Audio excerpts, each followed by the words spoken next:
As far as what we're going to do in Perfect Effects, I have no idea because I literally just imported them and reviewed them. But, you know, that's kind of the whole fun is to explore. So I'm going to go launch Perfect Photo Suite, and we'll get started. First thing I'm going to do is bring up our file browser along the bottom of the screen here. And I'm going to navigate to the folder that I prepped for these images. I'm going to close out of this folder and that folder. And I'm going to go to the File menu and then select Browser. So Perfect Photo Suite is standalone. You can use it by itself. You can use it in Adobe Lightroom, Adobe Photoshop, and Apple Aperture, and any other product that supports external file editing. You can point to the Perfect Photo Suite app. There's a question here, Ray. And I like, so for those of you that may not be familiar with my webinar style, I love addressing questions in line with the presentation. It's just kind of my style. But Ray's asking, and this can go to Jacob, actually, how do you group batch edits using Aperture 3 and Perfect Effects? Unfortunately, Ray, you can't do that, and that's not because of On1, that's actually because of Apple. Apple doesn't support batch processing. Adobe built batch processing into Lightroom, but Apple Aperture does not have batch processing. So the closest thing you could do is save a preset of effects in Perfect Effects and then go back in with other images.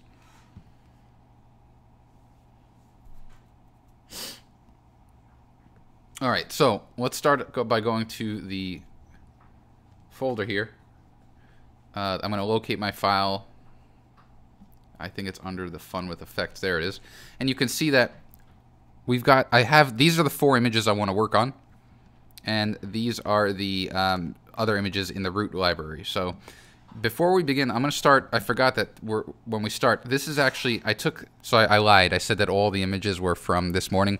This is the only set of images that wasn't taken this morning. This was taken, I don't even remember. It was a couple of weeks ago when I think when I first moved here. And actually, ironically, Jacob was here on this shoot as well. So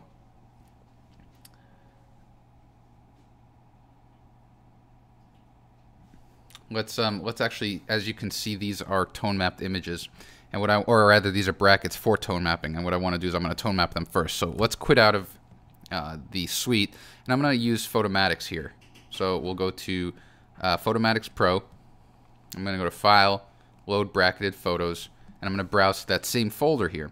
And so I kind of wanted to start by doing a little tone mapping. I haven't really worked on any tone mapped images in quite a while, mostly because I haven't been shooting much with my recent move to Portland. So finally I got an opportunity to do some shooting when I moved, and then an opportunity to shoot again this morning. And so I'm just going to load these images, and I'm going to hit OK. So there's not much that I'm going to do here. I'm just going to I usually only reduce chromatic aberration. There's not much movement, so I'm going to let Photomatics pre-process. And so here's our image. Let's fit it to the screen, and we'll take a look. Now, for those of you that use Photomatics Pro, I strongly recommend always having your histogram up. The histogram shows your luminance values by default, which shows if you have any clipped shadows or blown out highlights. If you had any clipped shadows, they would bunch along the left here, and if you had any blown out highlights, they would bunch up on the right. You want the general amount of your data to be, somewhere. You want some shadow detail, you want a good amount of mid-tone detail, and then you want some highlight detail. And that's the whole point of HDR, is that you're kind of wrangling in all those different details from an image that would normally be impossible to capture with just one single exposure. So I used a device called a Promote Control that helped me bracket all that stuff. And now what I'm going to do is I'm just going to start quickly editing the image just for tone mapping. We're not going to spend too much time here. In this case, the default settings look pretty good. I might increase the lighting adjustments to reduce any apparent halo, which there aren't any because I have a good amount of brackets here. I'll drop the luminosity down a bit. I'll bring the detail contrast up a tiny bit. And then, let's see. Let's bring up the white point. I like to have it so that I have my edges touching. Right now they're not exactly touching. Now they are. And then I might drop down the gamma, which is the brightness. And I'll hit process. Processing will give me my tone map image, which I can now save as. and I'll put that into, I'll just put it into the on the desktop. So I'll just change the title, or the file name rather. And there's my file right over here in the desktops for us to see. Now I could just drag that to the Perfect Photo Suite icon, and it'll automatically launch.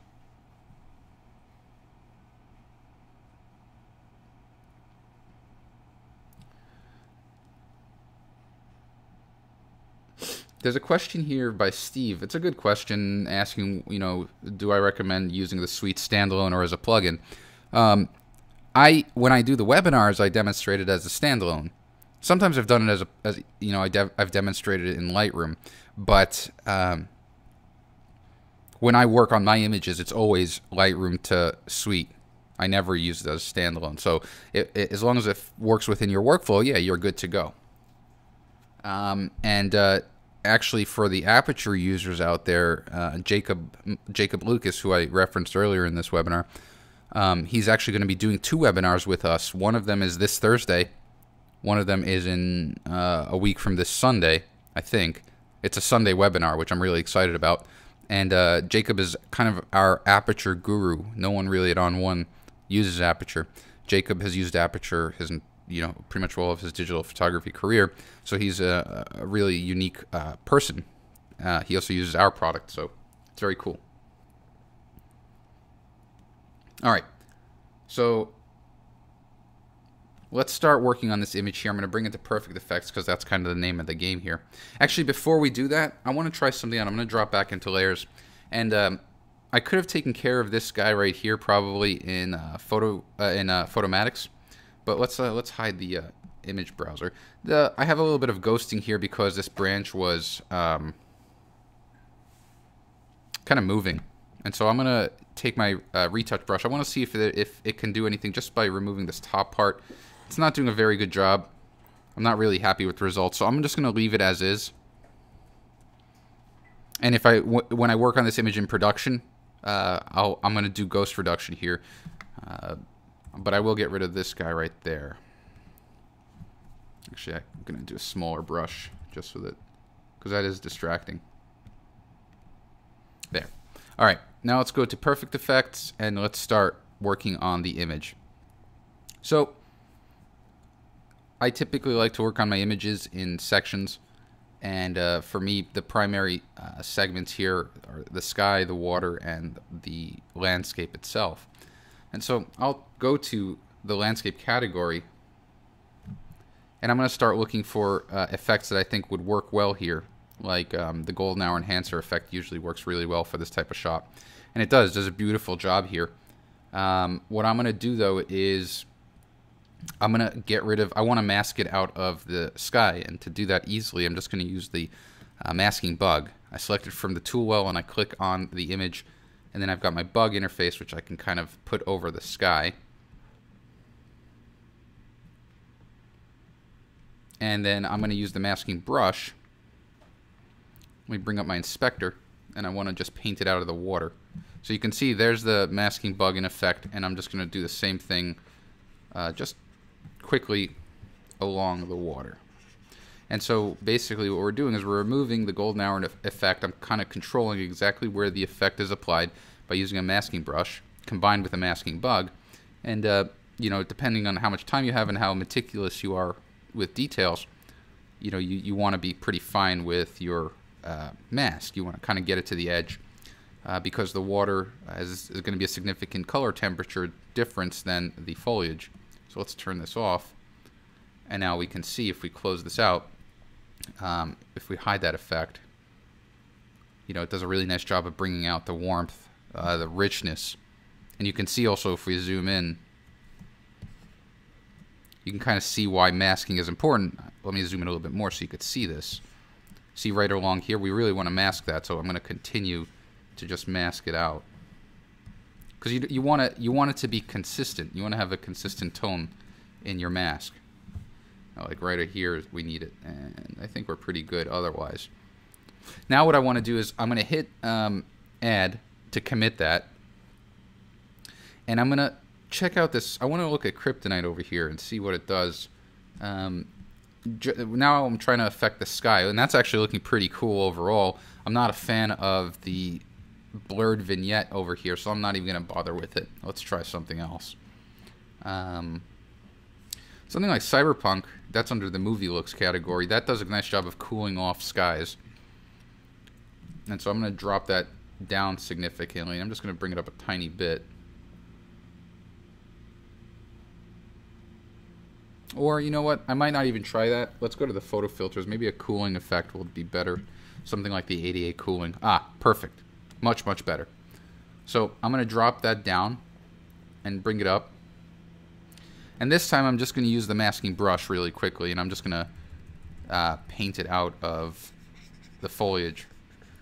Because it's easier just to paint it out than it is to invert and paint in here. So that's kind of looking good now. Kind of bring it up a bit if we want to have a really nice cool look to the sky. And then what I might do is hit add. And let's see, if I go to the empty layer here, I might add a warming layer. And I'm going to mask it out of the sky and the water. Now here's a cool little thing. The mask for the warming filter, I want the warming filter to only apply to the landscape and not the water or the sky. That's the exact same mask that we applied for Golden Hour Enhancer. So if we want to take the same mask from one layer to another, we can do that with Perfect Effects. I'm going to select the mask, or rather the effect layer that has the mask. I'm going to go to the masking menu item, and I'm going to hit Copy Mask. Now, if I go back to the warming layer and go to masking, I can paste the mask. That'll automatically remove that mask, and we can see that if we bring up the inspector, which is the little eye icon, and we select the mask. So Carolyn was asking, how did I get the masking brush? It's right here, the first icon in the tool well. When I select that, my inspector updates, and I'm going to turn the mask on so you can see it's the exact same mask. And we didn't have to do anything. It saves a lot of time. Is the masking brush always paint out, Jacob? Here's the... By default, it's paint out, but if you hit invert, it changes the painting mode to paint in. Because if you're inverting the mask, that means you're hiding it, and you're probably going to want to paint it in. So it'll automatically change the painting mode. And I'll do that probably in another image. So I'm going to also try now, I'm going to hit add, and I'm going to build my own black and white layer because I want to see if I can add a little bit more drama to the image. So I'm going to go to the black and white effect options. I'm going to just create a black and white layer. I don't want that much contrast in this image, and I'm going to adjust the color filter to bring out more of the foliage. And I'm going to keep the tone probably to kind of a sepia tone or sepia. Bring it up a little bit. And now with that done, I can bring up my blending options. So the blending options allows you to control how any one effect blends with the effect layer below it. And so I'm going to drop down to multiply. And multiply gives it this really nice kind of dramatic look, but we don't want it that strong.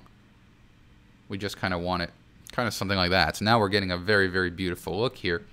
I'm going to hit add to commit that. And then I'm going to go to our glow category because I want to add a little bit of a glow. Deep forest seems like it's appropriate, but not at a very high strength. We'll drop it down to 0. And let's kind of bring it up just a bit. So here, if we hide this, I'm going to toggle the preview of your image on and off. On a Mac, it's Command P, and on Windows, it's Control P. So I'm going to hit Command P, and that's our original image. It's kind of flat. I mean, it's great in terms of having the full tonal range of the shot, but this kind of just brings it out a bit, which I think is really nice. And then we can do this. I'm going to hit apply, and I'm going to let Perfect Effects render the changes. Now we're back into perfect layers. If I want, I can further blend this image by duplicating it and then blending it with itself. So I can kind of go down, find something like soft light maybe, and then drop the strength of that because that's going to add a little bit more of a dynamic look to the shot. It's really, really nice here. Very, very rich colors. And so you can see, I mean, you can, if you don't like it, you could turn it off or you could delete the layer, but that's what we were able to do. Now that I'm back here, I can go ahead and use the retouch brush because I see some dust spots that I need to remove. Actually, let's merge these together so that we get full masking. There we go. Get rid of that stuff. That's looking pretty good, if I do say so. I'm pretty happy with it. If it's too dark, you can always just add a color fill layer in perfect layers. I don't know how many of you actually use the color fill layers, but it's pretty handy. This fill button here, we'll click it, and then I'm going to select lighten as my preset, and I'm going to hit OK. And with that done, I can just drop this opacity to 0, just bring it up a tiny bit. That brightens it up a bit. If you don't like it, you can turn it off. Let me see if there are any questions here.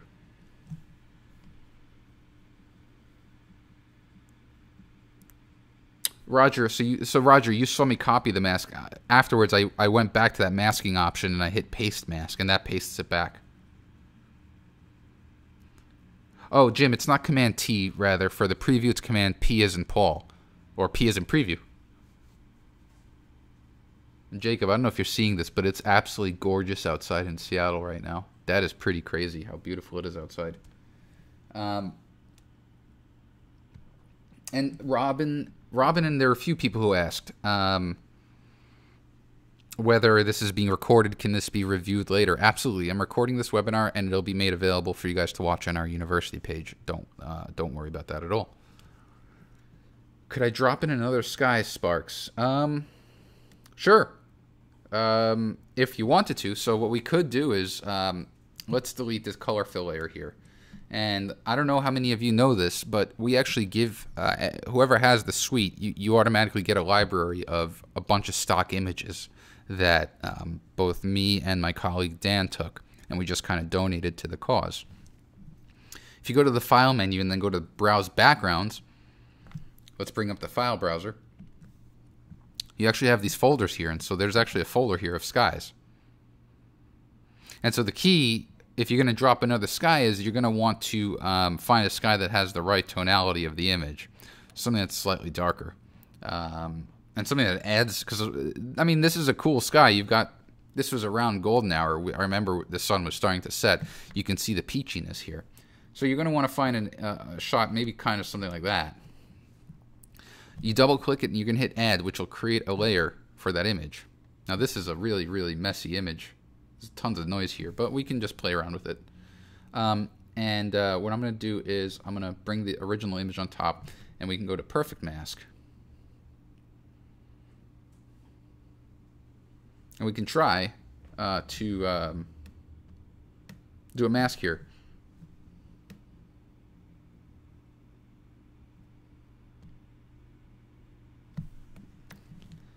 I'll start by selecting some keep colors. So I want to protect these colors up here in the mountain range. I'm worried about it a bit though, because the colors are kind of similar to these colors up here, but it's worth a shot. The colors I'm going to remove are these various shades of blue and pink. I think this is pink and peach.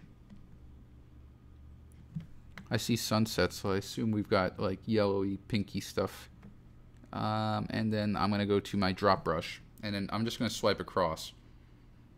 And so it starts automatically removing most of that sky. Let's remove this. And then swipe here. And swipe through here. And so that now what we could have done pretty easily is just use the flat brush. Oops, let me undo that stroke. A bit too big. And just remove all this area here, because we definitely don't want this. Now with that done, we can probably use something like the refine brush. I'm going to drop the brush size and then draw through here. So you see, that was my concern, was that the mountain was a bit too similar, so we would have to refine that some more. Yeah, but that sky is not doing much for me to begin with. I actually like the original sky.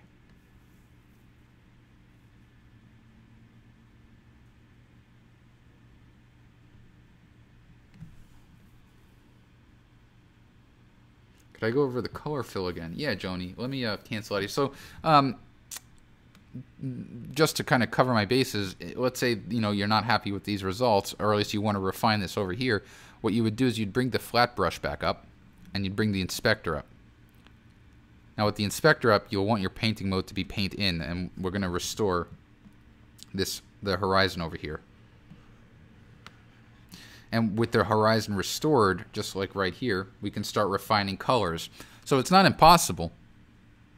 We just want to make sure maybe we would create a new set of keep and drop colors. But I can save this. We're doing a perfect mask webinar this week.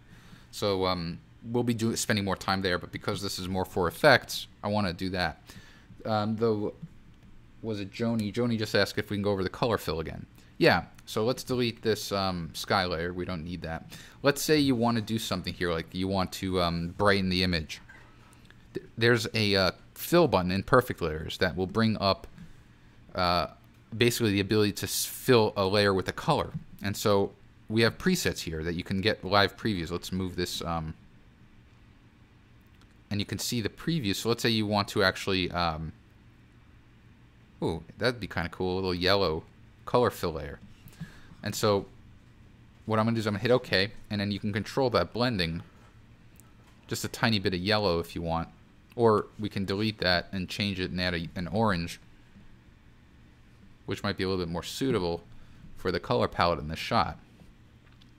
Now with that selected, we can again use the masking bug to remove it from the sky, and then use the masking brush, which is right above it, to remove it from the water.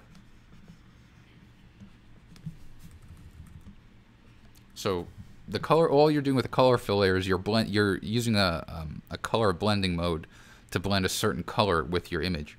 So, or in this case, you can also lighten and darken it. So let me know, Joni, if that helps. How do you undo something, Terry? Just Command or Control Z.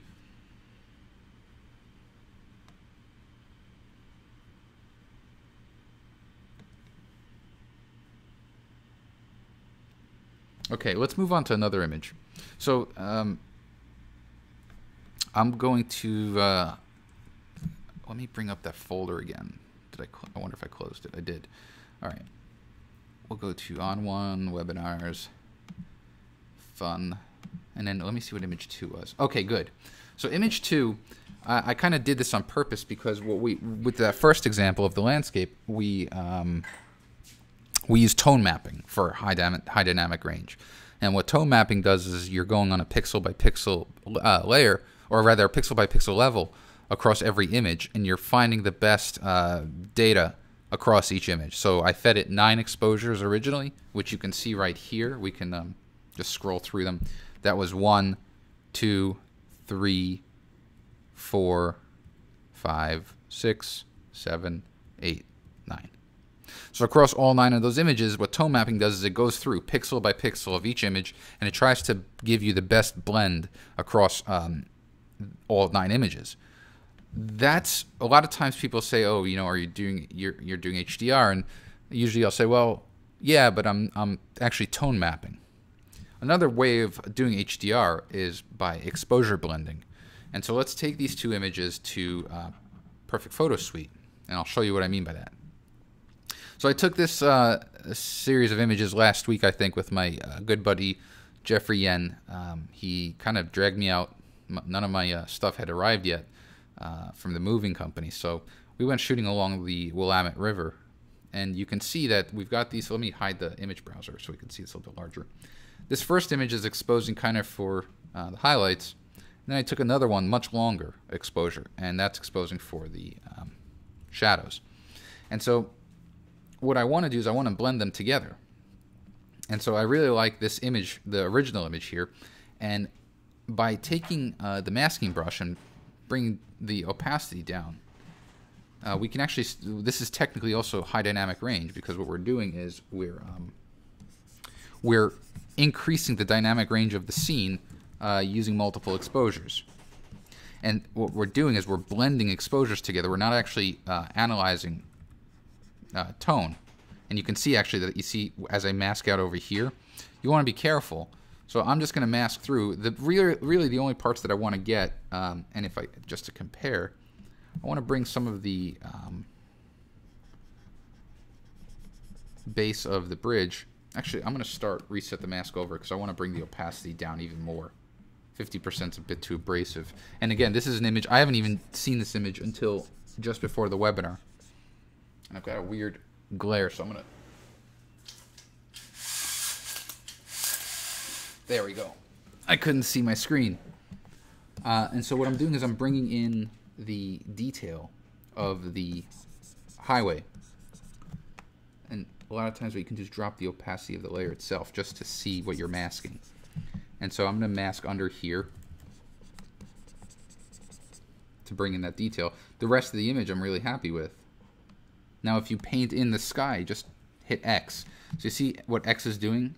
X is changing the painting mode from paint out to paint in, and kind of bring it along the edge over here because it's likely that you would have masked through. We can bring that up again. And even here, if we just drop the opacity a bit, that looks pretty good too. We're still blending exposure.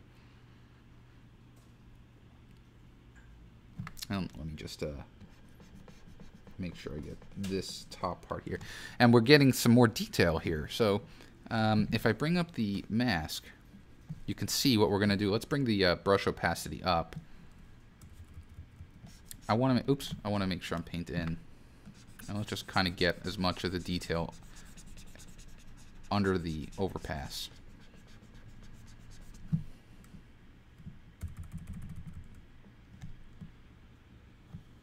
Let's bring the opacity down really, really low and just kind of get a little bit of this. Okay, now we can hide the mask by going to none, and now we have a nice kind of blended exposure. Again, we can kind of adjust the opacity of the layers accordingly, but we're bringing in more of that dynamic range.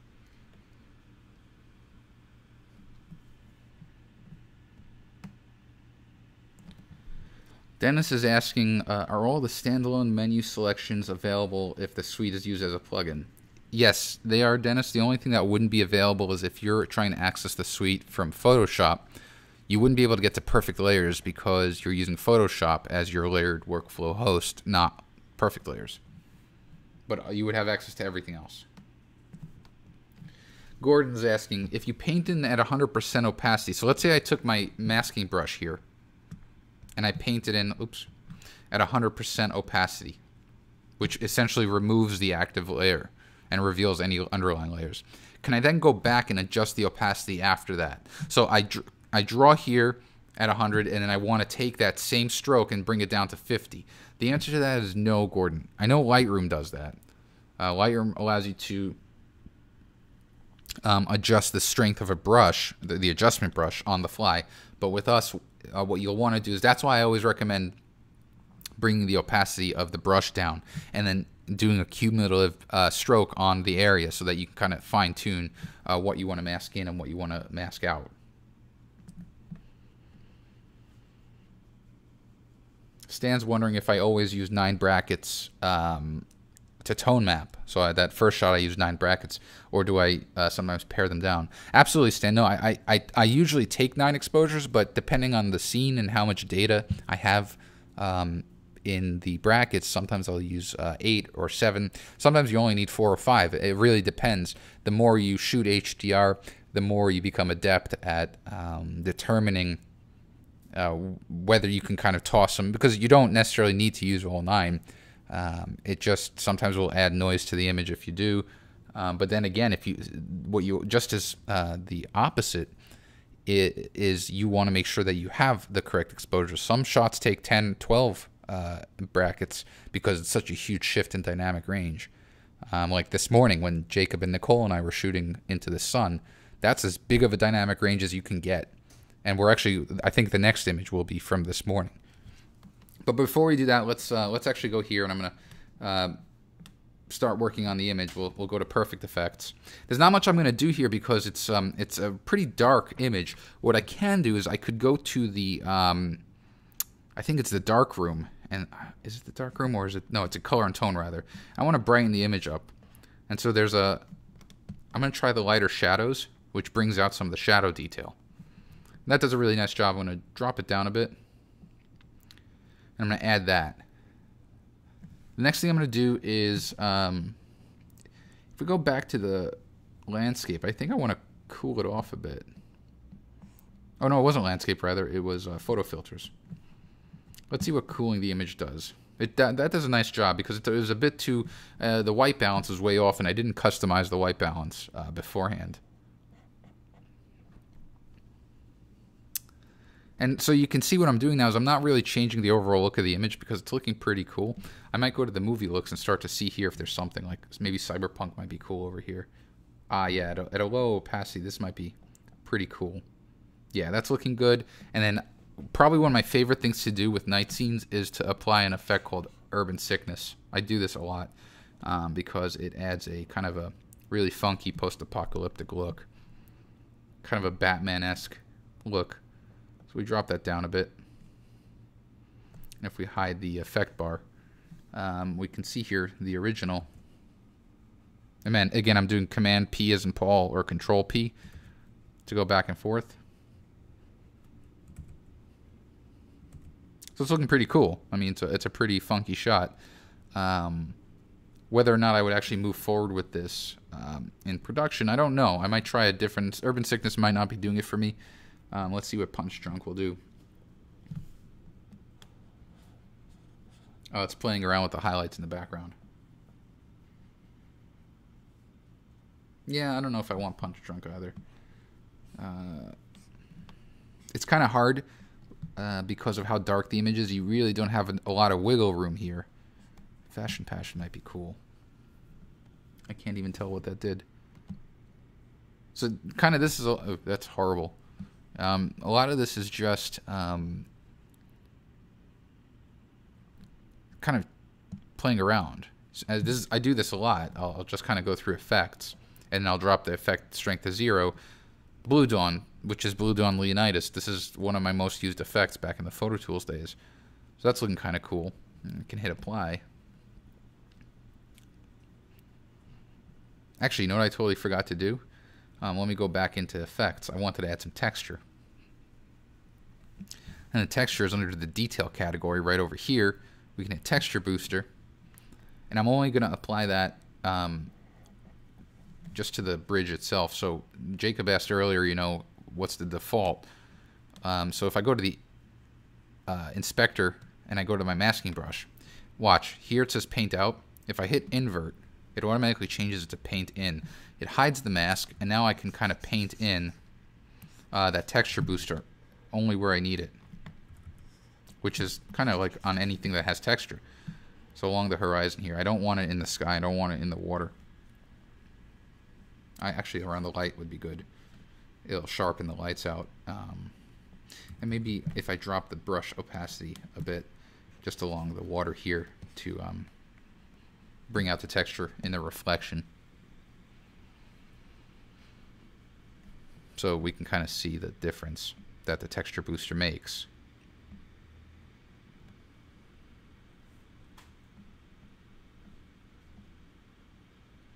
And now what I can do is I'm going to use the refine brush and get rid of that reflection there because it was bothering me. And so that's our image. Let me see if there are any questions. Gregory's asking if I could talk about file formats. Greg, what specific questions do you have? I can tell you that Perfect Photo Suite uses the PSD, the Photoshop file format, as the native file format. But you can also write from within Suite. If you go to File and then Export, you can export as a JPEG or TIFF file, so you have that ability as well. That was kind of handy for those of our users who were using the Suite as a standalone and didn't have any other way to really create JPEG or TIFF files. Perfect Photo Suite reads RAW files, so if you have RAW files, it'll definitely read them. And so if there are any other specific questions, Greg, definitely bring it up. John wants to know what my stop increment is when I shoot brackets. I typically shoot at 1 stop increments at usually ISO 100 depending on the light. If I'm in a rush or I'm in a really, really dark area and I don't have the, 45 minutes to get the long exposures, I'll bump the ISO up. I shoot with a 5D Mark II, so I can get to even at ISO 800 without even batting an eye, and I won't worry about the noise there.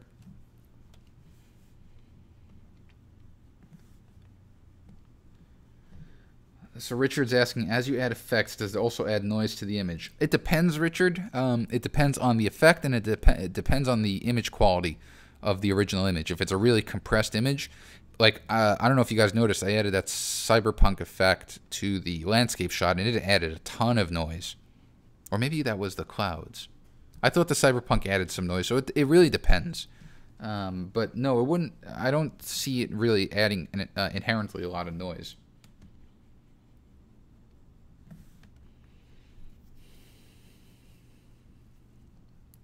So James is working with PNG files. Suite should work with PNG files, but I don't know if it supports the transparencies of a PNG.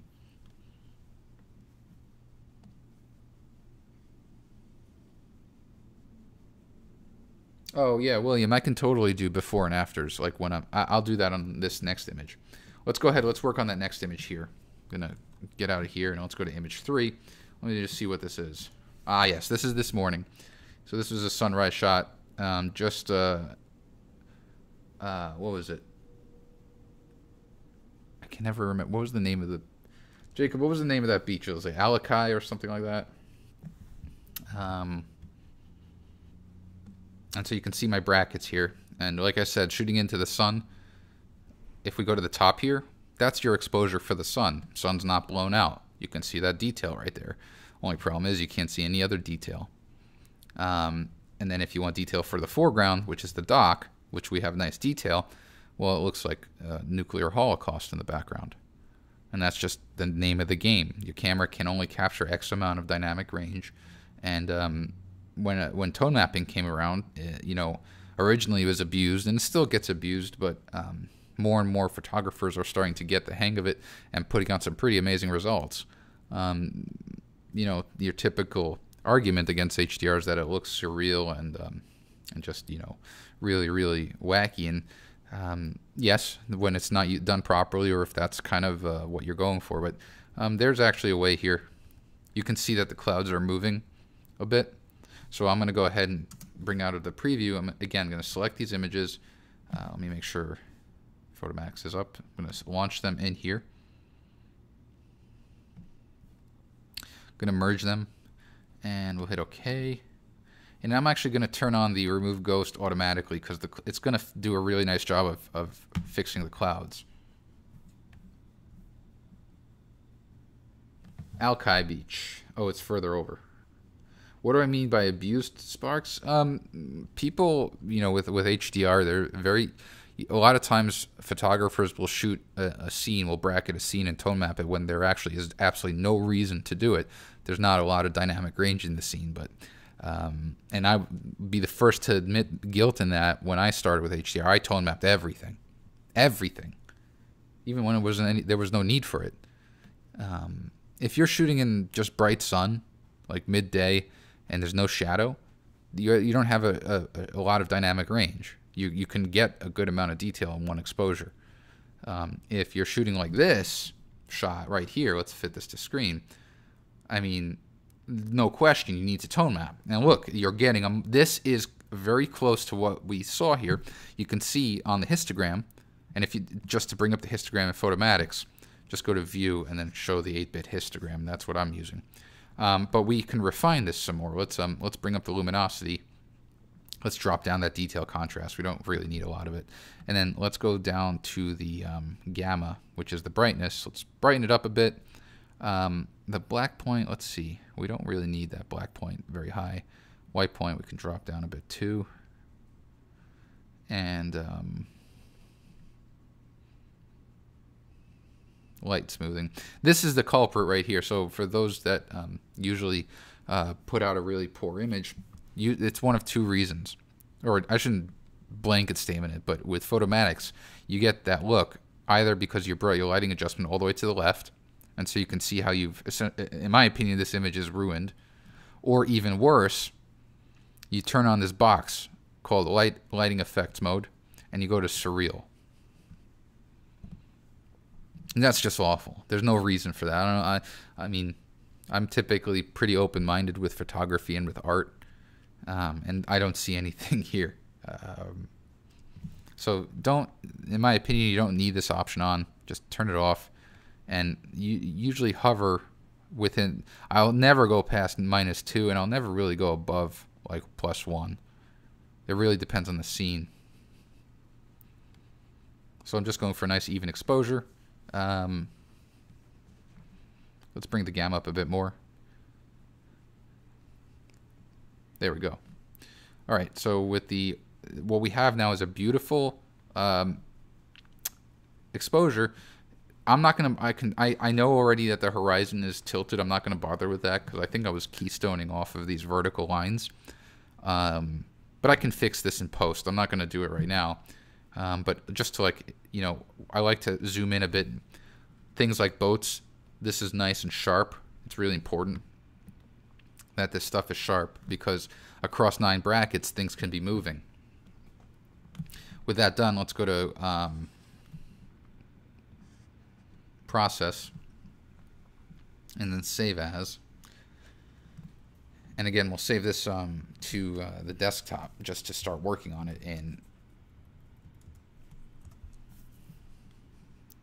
Suite. So let's drag this to the Suite. Let me see if there are any questions. How do you do tone mapping? Oh, Amir, that's a tough question. You have to get your bracketed images. So those 9 exposures. It doesn't have to be 9. It could be 3. It could be 5. And then you use software. In this case, I was using a product called Photomatix Pro. Hey Jacob, Gordon's asking if that's Union Bay. You would know better than I would. What is Photomatix? Photomatix is Bridget is it's a product that does tone mapping. It's not the best, it's not the worst, but it's without a doubt the most popular. I've used it for a long, long time. I've used a bunch of other tone mapping products, but I just go back to Photomatix mostly because it's just comfort. I know how to navigate that product with my eyes closed. So that's not a good excuse, but it's my excuse. Let's go to Effect here and let's start working on the image. Oh, it's Gordon. That's Elliott Bay. Hirsch is asking what my focus point be.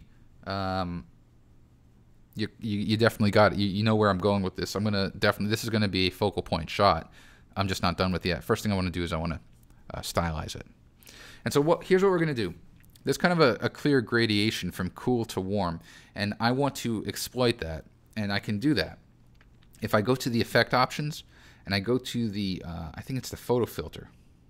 Okay, so we go to photo filter here. Let's kind of scroll down. What we're doing right now is, and now I'm actually going to hide the effect bar. When you're using the the effect options, these options out here, you're effectively building your own preset, your own effect.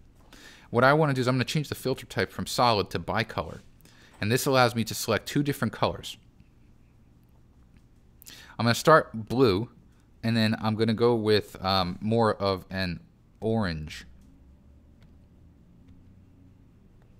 Let's move this out of the way. For the warm, I think that's orange. It's always hard to see. I can't really tell if that's the right color or not, but let's pretend it is. Now, you can see right here that we've got that bicolor split going vertically, which we don't want. We actually want to rotate that. So let's rotate that with this rotation slider. So that let's just type in 90 degrees. Let me see the strength here. Where's the cool? The cool's on the bottom, which is wrong. So let's type this as -90. Okay, that's better.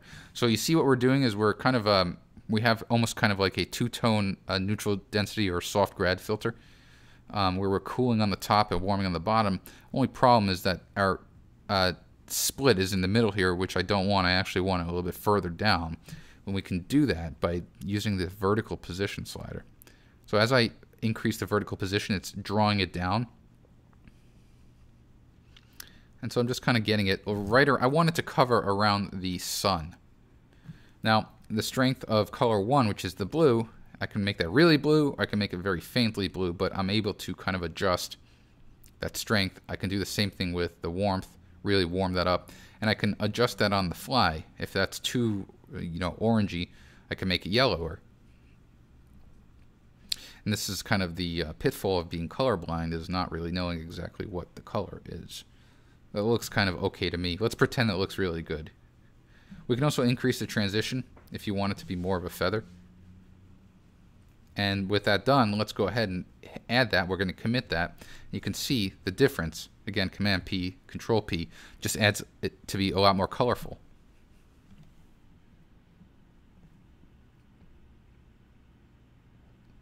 Oh yeah, William, side by side. So William wants to see the side by side. We can do that. I'm just going to click on the preview.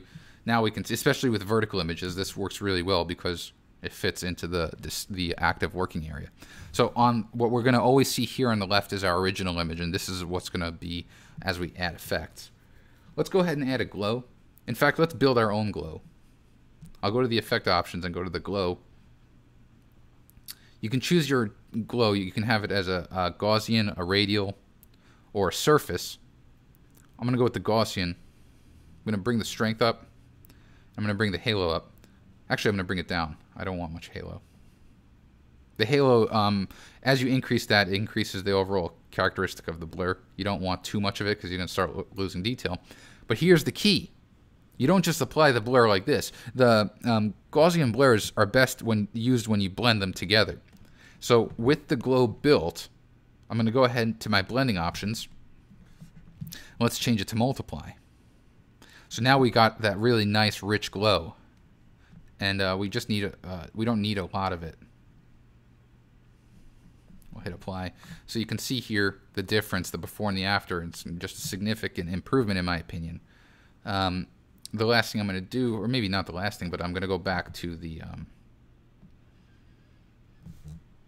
detail category with the texture booster and add that. Now, I don't want the texture booster in the whole image. I just want it in the dock. So I'm going to go ahead to my masking brush and then bring up the inspector. And then just like before, we're going to invert it, which hides it. And it sets it to paint in. I'm just going to paint it in. Oops. Just along here. I'm not so worried about the water, just because it's part of the foreground. And what I'll do now is I'm going to drop that strength of that texture brush. You don't need that much of it. And so you can see the before and the after. It's a notable improvement. It's a beautiful image to begin with, so we don't need to do much else, in my opinion. I'm going to hit apply. And then going back to Hirsch's question about what will my focus point be. With this done, I'm going to go to blur to launch focal point. Let's reset everything. And so we've got our focus bug again here. Kind of put it wherever you want to keep focus, except I'm going to change the shape from round to planar, and I'm going to make it so that it's kind of parallel to the horizon. With that done, I'm going to tilt my plane of focus by putting the cursor in the body of the bug and pressing the Option key on a Mac or the Alt key on a PC and tilting. How do I want to? Actually, I want to tilt this downward. No, I want to tilt it upward, rather. That's what I want to do. With that done, let's go ahead. Let's increase the feather, which increases the transition, and drop the amount, because we don't need that much.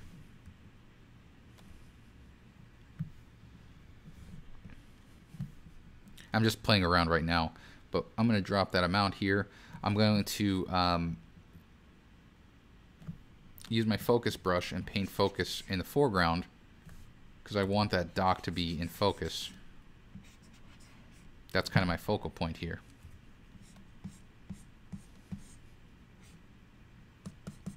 As this plane right here, I might bring the blur up a bit more.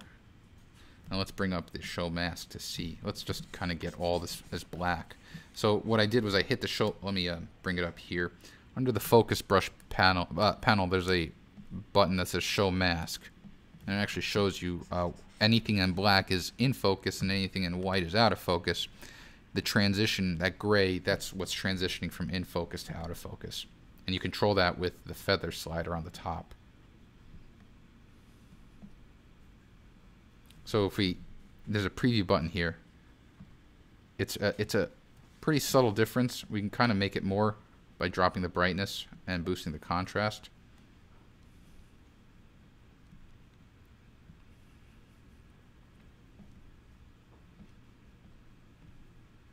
So here we can kind of see the difference. It's mostly in the sky. For us to hit apply, and then we can return back to the suite. So let's see if there are any colors here.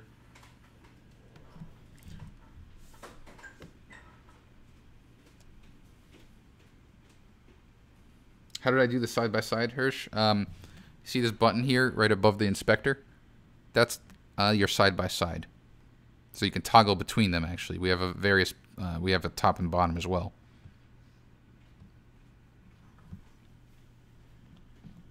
Can you paint out the warming colors on the decking? I could have, but let me see here. So you want, let's see here, if I turn the original layer on. So yeah, if I wanted to paint out the colors on the deck, I could, with the original layer, I can use my masking brush. I'll probably drop the opacity down. I don't want to remove it altogether, but I can kind of restore some of that original. Oh, I have to reset the paint out on that layer.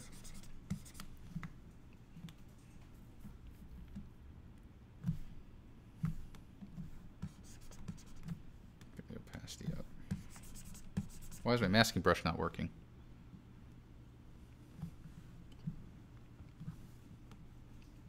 That is how I would do it. Let me reset the mask. For some reason, my masking brush, I don't know if it's my Wacom, but usually what I would do is I would mask this out.